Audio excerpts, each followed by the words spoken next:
ABC News World Headquarters in New York. This is World News Tonight.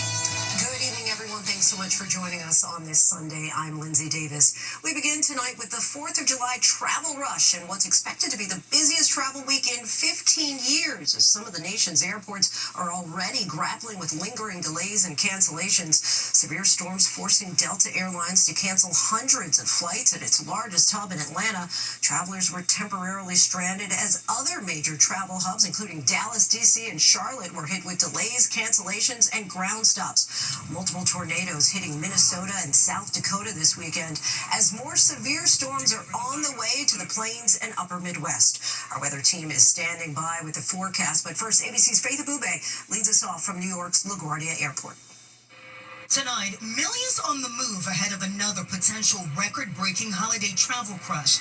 AAA predicting 72 million Americans are expected to travel at least 50 miles from home for 4th of July celebrations. One of the nation's biggest airlines, Delta, off to a bumpy start to the holiday getaway. Powerful storms in Atlanta Friday crippling Delta's operations, causing the airline to divert more than 90 flights to other airports. Some air traffic controllers at the world's busiest airport evacuating due to strong winds. Ground rumor is you guys had to evacuate the tower, is that correct? Delta briefly pulling more than 100 aircraft for damage inspections and canceling hundreds of flights due to strong winds and hail. For a third day, frustrated flyers left waiting at airports for hours. I'm very tired. Trying to just get some sleep. Those travel troubles now appear to ease. Delta telling ABC News that its operations were stable today with no additional impacts expected. The FAA anticipating this could be the busiest week in the skies in 15 years. A majority of holiday travelers, however, avoiding the airports and hitting the road. More than 61 million Americans are expected to travel by car, with gas prices dropping by 3 cents since last week, the lowest 4th of July average since 2021. But severe weather could put a damper on some plans. Multiple tornadoes hitting Minnesota and South Dakota this weekend.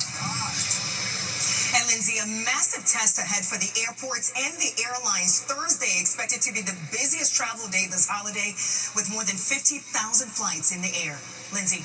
So word to the wise, try to avoid travel on Thursday. Faith, thank you. Let's get right to meteorologist Danny Beckstrom from our New York station WABC. Good evening to you, Danny. Can you time this all out for us? Yeah, tonight another round firing up with parts of the upper Midwest and the plains in the bullseye. We're talking multiple rounds across multiple states. Severe thunderstorm watches in effect right now from Denver, Colorado up through Green Bay, Wisconsin. Our primary concern going to be damaging wind gusts, but these storms can also produce torrential rain that can trigger flash flooding, a flash flood watch in effect in Kansas City as well. Here's a look at the threat zone. We expect multiple rounds to take us right into Monday morning's commute. Now, pushing ahead into the holiday week, for a lot of the country, it's a fairly seasonable setup. That means summer-like heat and scattered storms. That could create some issues for fireworks on Friday in parts of the plains and southeast coast. But here in the Northeast, Lindsay, things actually look really fantastic heading into the 4th. All right, fingers crossed, yeah. Danny. Thank you.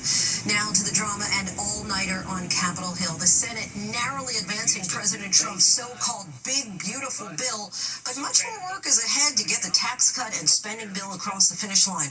And one Republican senator is feeling the pressure after opposing the legislation. Here's ABC's Jay O'Brien back on Capitol Hill tonight.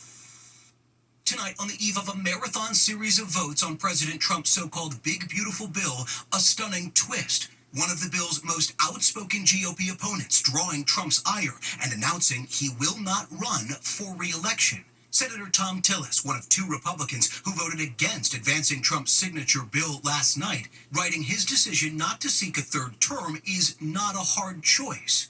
Just hours earlier, Trump blasting the GOP senator for his opposition to the legislation in a lengthy social media post, threatening to support primary challengers against him and saying he made a big mistake for America. Tillis concerned over the bill's proposed cuts to Medicaid, now warning that lawmakers who embrace bipartisanship and independence are, quote, becoming an endangered species.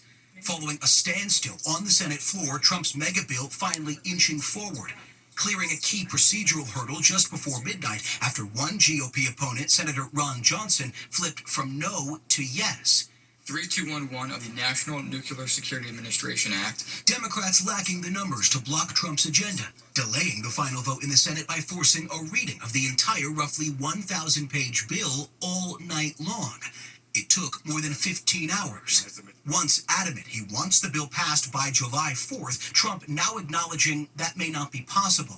I don't know. I mean, I can't tell you that if we're 2 days late or 5 days late, everybody says, oh, you had a tremendous failure. Whatever it is, as long as we have it, it's very important. The centerpiece of the president's legislative agenda, the bill includes roughly $4 trillion in tax cuts and fulfills some key campaign promises like no taxes on tips and overtime.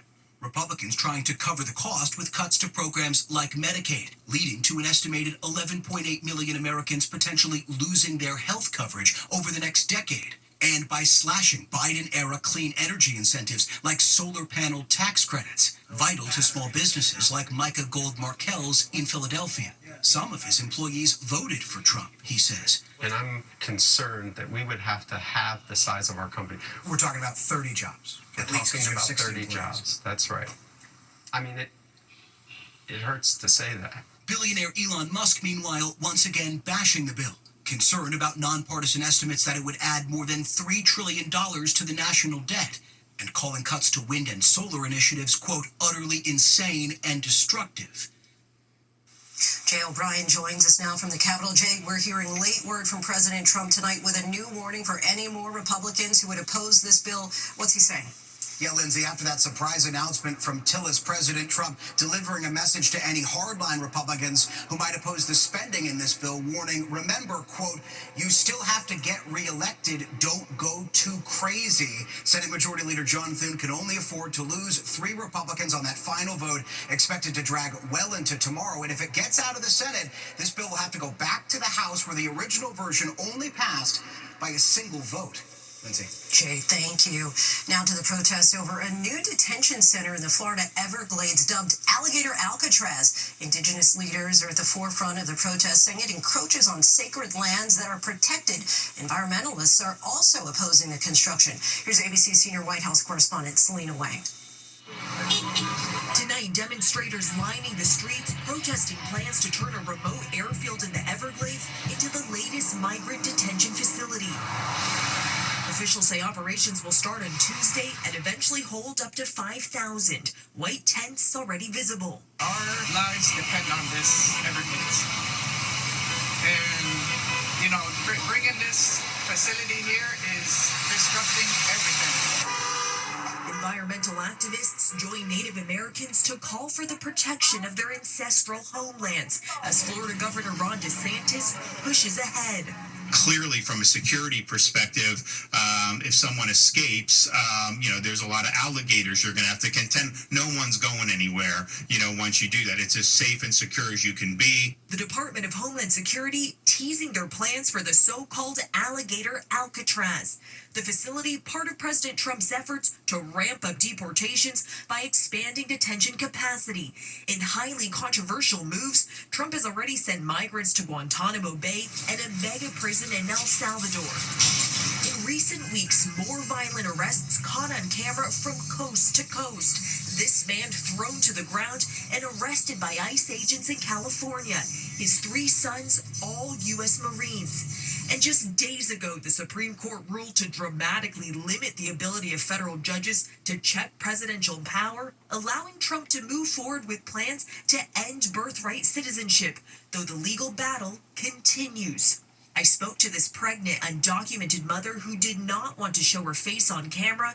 She tells me she's uncertain and scared, even though her baby will be protected from the ruling since she's part of one of the plaintiff groups in the case. But she says she's afraid for all the other children born on U.S. soil who may not become citizens. And Lindsay, the Trump administration is ending temporary protected status for hundreds of thousands of Haitian immigrants, claiming that the country is now safe enough for them to return to. But the State Department is still warning Americans not to travel to Haiti because of gang violence, murder, and crime. Lindsay? Selena Wang from the White House, thank you.